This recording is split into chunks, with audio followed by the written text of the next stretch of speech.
श्री राम का सीता के लिए शोक और विलाप। नील ने जिसकी विधिवत रक्षा की व्यवस्था की गई थी, उस परम सावधान वानर सेना को समुद्र के उत्तर तट पर अच्छे ढंग से ठहराया। नैंद और द्विवेद, ये दो प्रमुख वानर भी उस सेना की रक्षा के लिए सब विचरते रहते थे। समुद्र के किनारे सेना का पड़ाव पड़ जाने पर श्री रामचंद्र जी ने अपने पास बैठे हुए लक्ष्मण की ओर देखकर कहा, सुमित्रा नंदन, कहा जाता है कि शोक बीतते हुए समय के साथ स्वयं भी दूर हो जाता है, परंतु मेरा शोक तो अपनी प्राण वल्लभा को न देखने के कारण दिनों दिन बढ़ रहा है। मुझे इस बात का दुख नहीं है कि मेरी प्रिया मुझसे दूर है, उसका अपहरण हुआ इसका भी दुख नहीं है। मैं तो बारंबार इसलिए शोक में डूबा रहता हूं कि उसके जीवित रहने के लिए जो अवधि नियत कर दी गई है वे शीघ्रता पूर्वक बीती जा रही है। हवा तो वहां बह जहां मेरी प्राण वल्लभा है, उसका स्पर्श करके मेरा भी स्पर्श कर। इस दशा में तुझसे जो मेरे अंगों का स्पर्श होगा वह चंद्रमा से होने वाले दृष्टि संयोग की भांति मेरे सारे संताप को दूर करने वाला और आह्लादजनक होगा।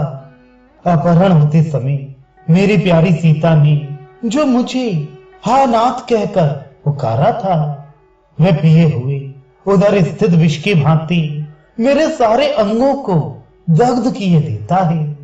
प्रियतमा का वियोग ही जिसका ईंधन है, उसकी चिंता ही जिसकी दीप्तिमती लपटें हैं, वह प्रेमाग्नि मेरे शरीर को रात दिन जलाती रहती है।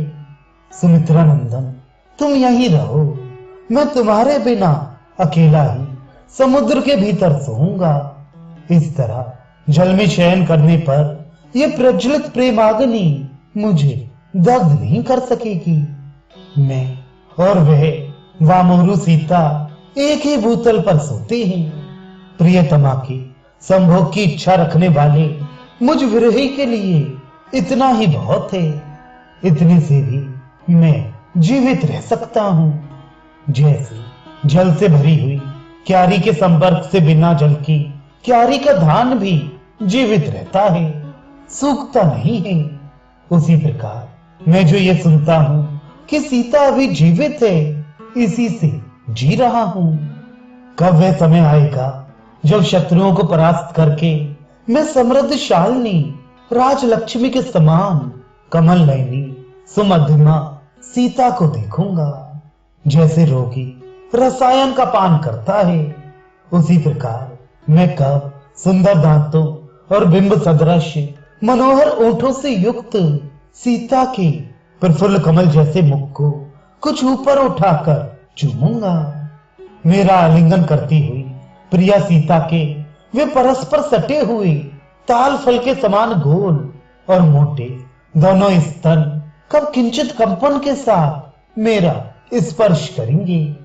कजरारे नेत्र प्रांत वाली वे सती साध्वी सीता जिसका मैं ही नाथ हूं, आज अनाथ की भांति राक्षसों के बीच में पड़कर निश्चय ही कोई रक्षक नहीं पा रही होगी।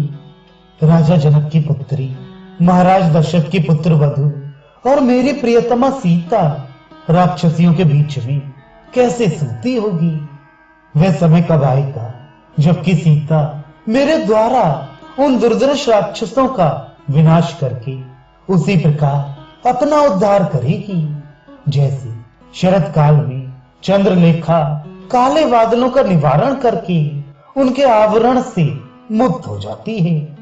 स्वभाव से ही दुबले पतले शरीर वाली सीता विपरीत देश काल में पड़ जाने के कारण निश्चय ही शोक और उपवास करके और भी लट गई होगी।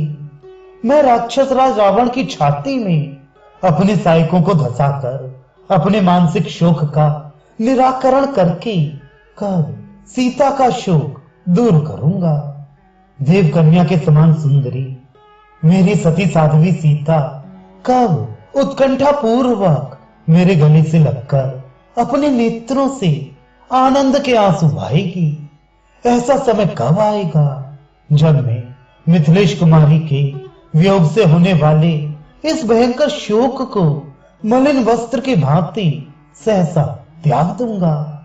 बुद्धिमान श्री रामचंद्र जी वहां इस प्रकार विलाप कर ही रहे थे कि दिन का अंत होने के कारण मंद किरणों वाले सूर्य देव अस्ताचल को जा पहुंचे। उस समय लक्ष्मण के धैर्य बांधने पर वे शोक से व्याकुल हुए श्री राम ने कमल नयनी सीता का चिंतन करते हुए संध्योपासना की।